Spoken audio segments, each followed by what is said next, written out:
కోవోబన్ issue రెండు తెలుగు రాష్ట్రాలను కుదిపేస్తుంది. కొంతమంది సో కాల్డ్ జర్నలిస్టులు మేడారంలో చేసిన ఇష్యూ వల్ల ఇప్పుడు అందరి జర్నలిజాన్ని తిట్టే పరిస్థితి తీసుకొచ్చారు. ఒక నార్మల్ వ్యక్తి అతను రోజు సంపాదిస్తే తప్ప తన కుటుంబం గడవని పరిస్థితి అతనిది.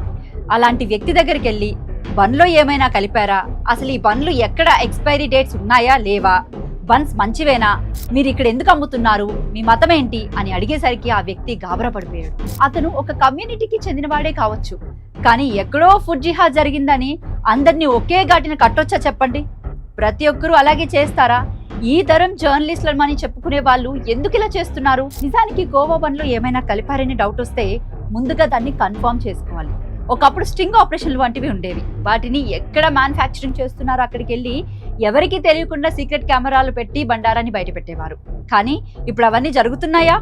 డౌట్ వస్తే చాలు ఎక్కడో రోడ్ సైడ్ బన్ను అమ్ముకునే వాళ్ళు నార్మల్ వ్యక్తి దగ్గరికి వెళ్ళి నువ్వేమైనా కలిపావా, ఎందుకు హిందువులు ఎక్కువగా ఉండే ప్లేస్కి వెళ్ళి అమ్ముతున్నావు అనే స్థాయికి దిగజారారు. ఇదేనా జర్నలిజం అంటే?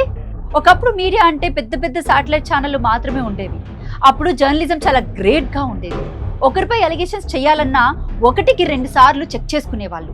సీఎం అయినా నార్మల్ ఎమ్మెల్యే అయినా వాళ్ళపై కరప్షన్ అలిగేషన్స్ చేయాలంటే ముందుగా న్యూస్ రాసి దాన్ని వారికి ఇచ్చేవారు.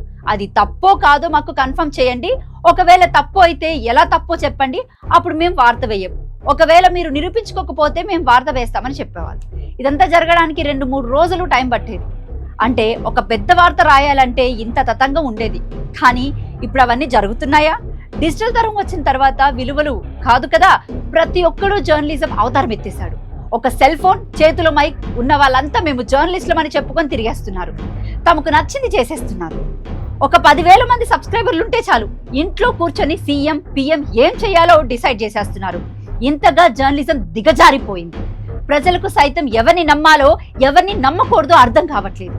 అసలు ఎవరు నిజమైన జర్నలిస్టో ఎవరు ఫేక్ జర్నలిస్టో ఎవరికైనా అర్థం కావడం లేదు. ఇప్పుడు ప్రతి ఒక్కరి దగ్గర తమ ఛానల్ లోగో, కింద ప్రెస్ అని రాయించి ఐడి కార్డులు ఉన్నాయి. దీంతో ఒకప్పుడు గొప్పగా వెలుగొందిన జర్నలిజం ఇప్పుడు కలంకం అయిపోయింది. ఇక మెయిన్ స్ట్రీమ్ మీడియా విషయానికి వస్తే గనక ఆ ఛానల్స్ ఏమైనా బాగున్నాయా చెప్పండి? అంటే అది లేదు. ప్రతి ఒక్కరు ఏదో ఒక రాజకీయ పార్టీకి కొమ్ము కాస్తున్నాయే ఉన్నాయి. పరిస్థితుల్లో ఉన్న సమయంలో ఇక జర్నలిజం విలువలు ఏమైనా మిగిలి ఉంటాయా అన్నదే పెద్ద ప్రశ్న. ఒకవైపు మెయిన్ స్ట్రీమ్ మీడియా మారిపోయింది, మరోవైపు యూట్యూబ్ ఛానళ్లు విజృంభిస్తున్నాయి. అందుకే ఇప్పుడు వార్తా ప్రపంచానికి ఇంత గడ్డు పరిస్థితి ఎదుర్కొంటుంది. అందరూ అలాగే ఉంటారని చెప్పడానికి కూడా వీల్లేదండి. చాలా మంది నిజమైన జర్నలిస్టులు ₹1 కూడా సంపాదించకుండా చాలని జీతంతో కుటుంబాన్ని వెళ్లదీస్తున్నారు. కానీ వీరికంటే ఎక్కువ ఫేక్ జర్నలిస్టులే ఇప్పుడు హవా కొనసాగిస్తున్నారని మాత్రం ఖచ్చితంగా చెప్పుకోవచ్చు. అందుకే ఇలాంటి వివాదాలు ఎక్కువ అవుతుంది. మరి ఇందులో మార్పు ఎప్పుడు వస్తుందందే సందేహం. ఆ మార్పు రావాలని మనం అందరం కోరుకుందాం. ఈ మార్పును కోరుకునే వారంతా కామెంట్లో మీ అభిప్రాయాన్ని తెలియజేయండి.